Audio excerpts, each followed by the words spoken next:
नमस्कार, मैं हूं राजेश और आप देख रहे हैं न्याय टीवी। भारत सरकार ने आधार कार्ड को वोटर कार्ड से लिंक करना अनिवार्य कर दिया है। वहीं इस मामले पर कांग्रेस के वरिष्ठ नेता रणदीप सुरजेवाला ने सुप्रीम कोर्ट में एक याचिका दाखिल की थी और इस मामले पर सुप्रीम कोर्ट के जज ने कहा है पहले उन्हें हाई कोर्ट का रुख करना चाहिए। क्या है पूरा मामला, आइए जानते हैं विस्तार से। सुप्रीम कोर्ट ने आज कांग्रेस नेता रणदीप सिंह सुरजेवाला की तरफ से दायर चुनाव कानून संशोधन अधिनियम 2021 के प्रावधानों को चुनौती देने वाली जनहित याचिका पर विचार करने से इनकार कर दिया, जो मतदाता कार्ड को आधार संख्या से जोड़ने की अनुमति देता है। जस्टिस DY चंद्रचूड़ और जस्टिस AS बोपन्ना की पीठ ने याचिकाकर्ता को हाईकोर्ट का रुख करने को कहा। पीठ ने कहा, आप दिल्ली हाईकोर्ट का रुख क्यों नहीं करते? पीठ ने याचिकाकर्ता के वकील से पूछा कि मामला कब लिया गया था। वकील ने कहा, वास्तव में 3 अलग अलग राज्यों में चुनाव होंगे। विभिन्न हाईकोर्ट्स के परिणामों में भिन्नता हो सकती है। बेंच ने कहा कि अगर कई तरह की कार्रवाई होती है तो केंद्र क्लबिंग और ट्रांसफर के लिए सुप्रीम कोर्ट का रुख कर सकता है। पीठ ने कहा, बाद में यदि आवश्यक हो तो इसे एक हाईकोर्ट में जोड़ा और भेजा जा सकता है। बता दें कि वोटर कार्ड को आधार कार्ड से जोड़ने को लेकर किए गए चुनाव कानून संशोधन अधिनियम के खिलाफ कांग्रेस नेता रणदीप सिंह सुरजेवाला ने सुप्रीम कोर्ट में याचिका दायर की थी। सुरजेवाला ने कानून के संशोधन को रद्द करने की मांग की है। कोर्ट में दाखिल याचिका में सुरजेवाला ने आधार को वोटर ID से जोड़ने के कानून को निजता के अधिकार का उल्लंघन और संविधान के विपरीत बताया है। साथ ही कहा है कि ये समानता के अधिकार के खिलाफ है। याचिकाकर्ता का एक तर्क यह भी है कि आधार नागरिकता का नहीं बल्कि निवासी होने का प्रमाण है, जबकि वोटर ID कार्ड नागरिकता का अधिकार देता है।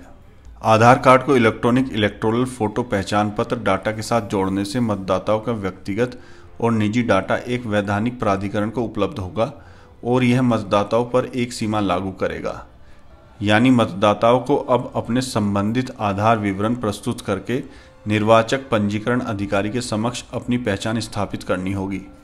याचिका में कहा गया कि वर्तमान में नागरिकों के डाटा की सुरक्षा के लिए कोई कानून नहीं है। इस तथ्य से स्थिति और गंभीर हो जाएगी। ये जस्टिस DY चंद्रचूड़ के बेंच में मैटर लगा हुआ था, जिसमें पहला सवाल जज साहब ने ये पूछा कि आप ये याचिका लेकर आप यहाँ क्यों आए हैं, सुप्रीम कोर्ट क्यों?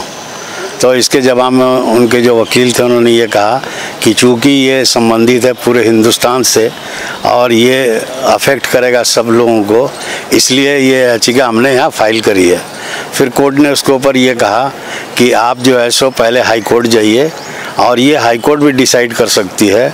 यदि हाई कोर्ट आपके फेवर में या आपके खिलाफ डिसाइड करती है तो आप उसके खिलाफ यहाँ सुप्रीम कोर्ट में आ सकते हैं, लेकिन डायरेक्ट हम इस मैटर को यहाँ पे नहीं सुनेंगे, क्योंकि इसमें कोई इस तरह की पॉइंट नहीं है जो कि डिसाइड करने के लिए सुप्रीम कोर्ट में ही याचिका फाइल होनी चाहिए। ये अन्य हाई कोर्ट में भी फाइल हो सकती है, जहाँ अफेक्ट कर रहा है वहाँ भी हो सकता है। और इसको अल्टीमेटली अगर जिस तरह के भी डिसीजन होंगे या इसको क्लबिंग का मामला होगा, अगर सरकार चाहेगी, सेंट्रल गवर्नमेंट चाहेगी तो वो सारे मैटर को यहाँ ट्रांसफ़र करवा सकती है, ऐसा कोर्ट ने उनके वकील को कहा।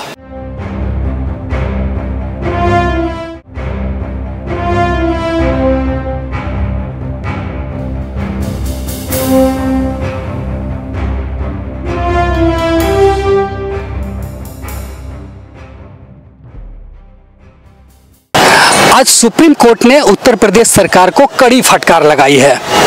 साथ ही कोर्ट ने इलाहाबाद हाई कोर्ट को भी फटकार लगाई है। उत्तर प्रदेश के जेलों में लंबे समय से बंद विचाराधीन कैदियों को बिना देरी के रिहा न करने पर सुप्रीम कोर्ट ने गहरी नाराजगी जताई है और उत्तर प्रदेश सरकार के साथ साथ इलाहाबाद हाई कोर्ट को फटकार लगाई है। इसके साथ ही सुप्रीम कोर्ट ने यूपी सरकार से जेल में बंद उन 853 कैदियों का ब्यौरा देने को कहा है जो पिछले 10 साल से ज्यादा समय से राज्य की अलग अलग जेलों में बंद हैं। सुप्रीम कोर्ट ने उत्तर प्रदेश सरकार को नसीहत देते हुए कहा कि यदि आप लोग इसे संभालने में सक्षम नहीं हैं तो हम ये बोझ उठाएंगे और इसे संभाल लेंगे। सुप्रीम कोर्ट ने यूपी सरकार से कहा कि आपने 853 मामलों का विश्लेषण नहीं किया है और आप लगातार अदालत से समय मांगते जा रहे हैं। कोर्ट ने इस मामले में उत्तर प्रदेश सरकार को इन कैदियों का ब्यौरा देने के लिए अब 2 हफ्तों का समय दिया है। गौरतलब है कि पिछले हफ्ते ही चीफ जस्टिस NV रमन्ना ने देश में विचाराधीन कैदियों की बड़ी संख्या पर चिंता जताते हुए कहा था कि यह आपराधिक न्याय प्रणाली को प्रभावित कर रही है उन्होंने कहा कि उन प्रक्रियाओं पर सवाल उठाना होगा जिनके कारण लोगों को बिना मुकदमे के लंबे समय तक जेल में रहना पड़ता है। सीजेआई ने कहा कि देश के 6,10,000 कैदियों में से करीब 80% विचाराधीन बंदी हैं। सुप्रीम कोर्ट ने इस पर बड़ी सख्ती से निपटने के लिए कहा है कि भाई इतने दिनों से 10 साल से ज़्यादा हो गए या 10 साल तक तमाम लोग जो हैं जिनके मामले पेंडिंग हैं, जो अभी विचाराधीन हैं, उसका अभी कुछ वो अभी विचाराधीन ही पड़े हैं, कुछ न्याय नहीं हो पाया है, तो वो इतने दिनों से जेलों में है। तो उनका पूरा ब्यौरा मांगा है, पूरा डिटेल मांगा है कि सारी चीज़ अलग अलग सारे कैदियों के डिटेल दीजिए कि और तमाम राज्यों में सारे लोग बंद हैं। तो एक तरह से एक जनरल पूरे कंट्री के लिए ये बात हो गई कि जहाँ जहाँ जो लोग 10 साल से ज़्यादा या और लंबे समय तक के लिए जो जेल के अंदर पड़े हैं और उनके अगेंस्ट जो मामले लंबित पड़े हैं कोर्ट्स में, उसको डिसाइड होना चाहिए।